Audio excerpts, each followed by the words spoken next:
Hi, guys, notice my new hat? My new Patriots hat?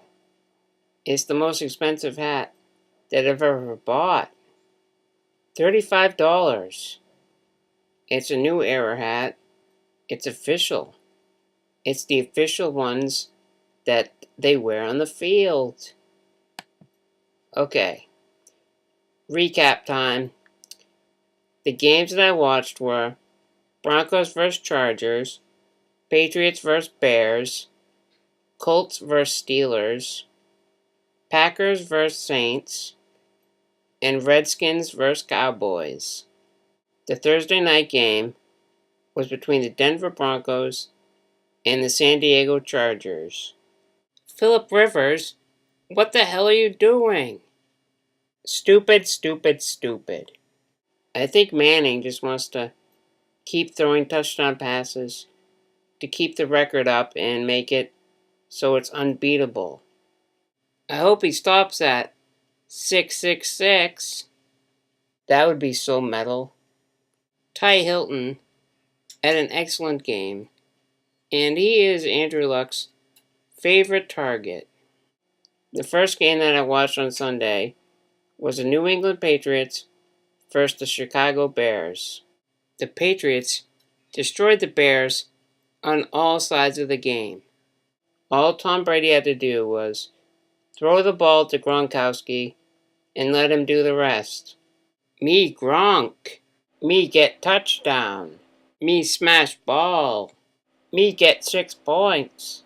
Me make Bill Belichick very happy. Tom Brady's other weapon was Brandon LaFell. On the defensive side, Revis caught an interception from a long throw thrown by Cutler. It was a monster catch. Jay Cutler was sacked, and we forced a fumble. Ninkovich recovered the fumble and ran it in for an awesome touchdown. It was glorious. He had about 5 guys tackling him, and he basically just fumbled the ball, and it was an easy touchdown for the Patriots. The Bears just couldn't do anything.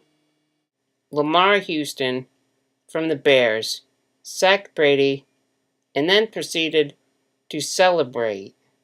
He ended up hurting his damn self, and at the same time looked like an idiot in front of everyone in America. If you're going to celebrate, at least make sure your team is winning first before you go and act foolish. The next game that I watched was between the Indianapolis Colts and the Pittsburgh Steelers.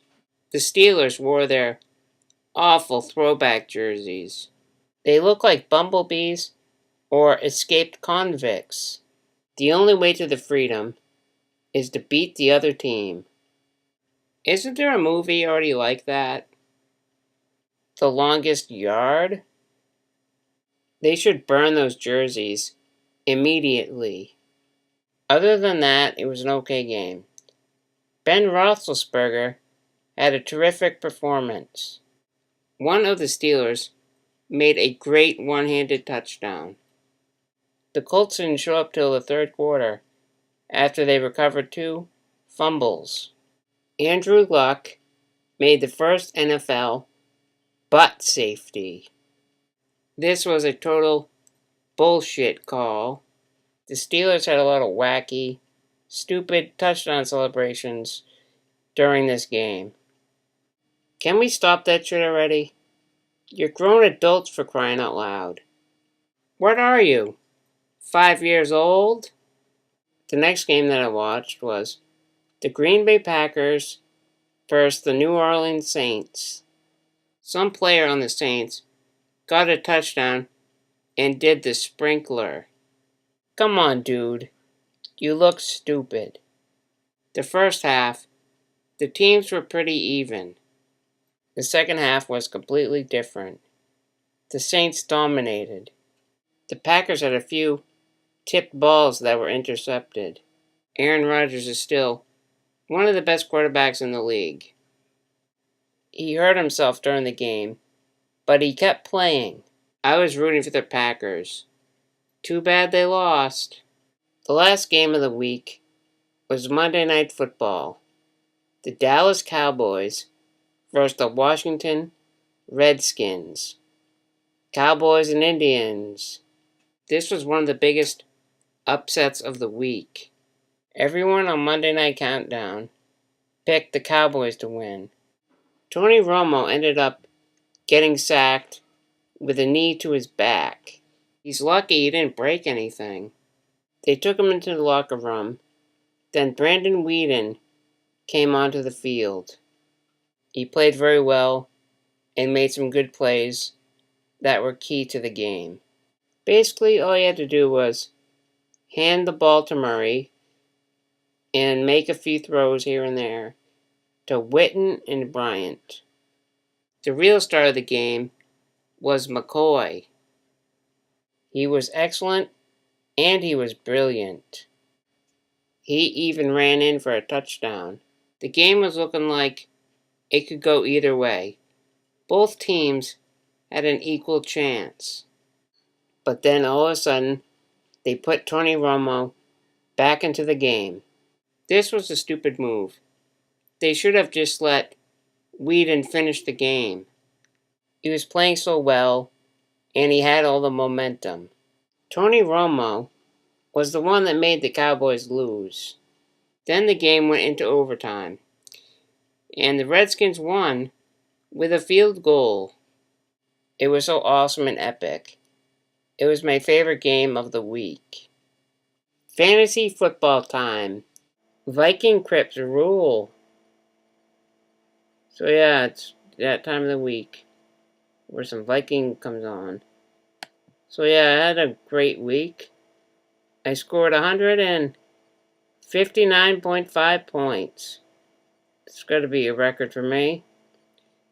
And I was playing Team AJ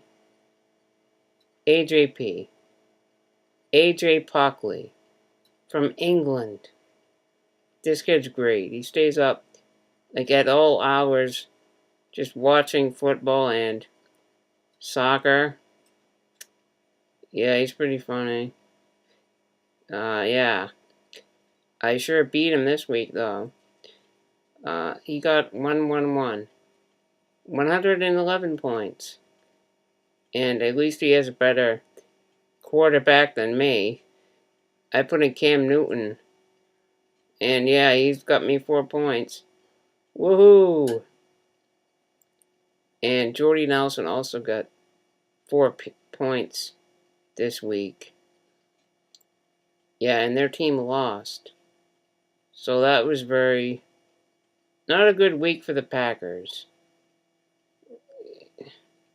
And not for me either. But, Rob Gronkowski got me 37 points.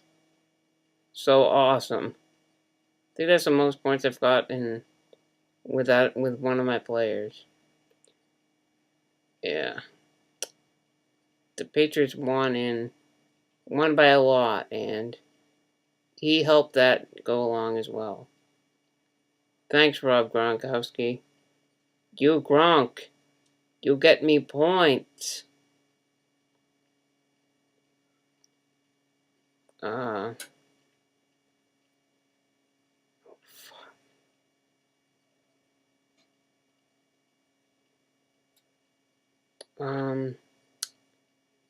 Where am I? Oh yeah, I'm in front of a computer. DeMarco Murray got me 22 points. And Sammy Watkins, 23. Man, Dolphins, you guys got some good defense. They got me an amazing 26 points. Pretty frickin' cool. And I got 10 points from my kicker. And I'm glad that I beat the English guy. I'm glad I beat you, Alan. I mean, losing to a guy from England is just not acceptable. Yeah, you can't live with yourself. Well, just take that, Alan.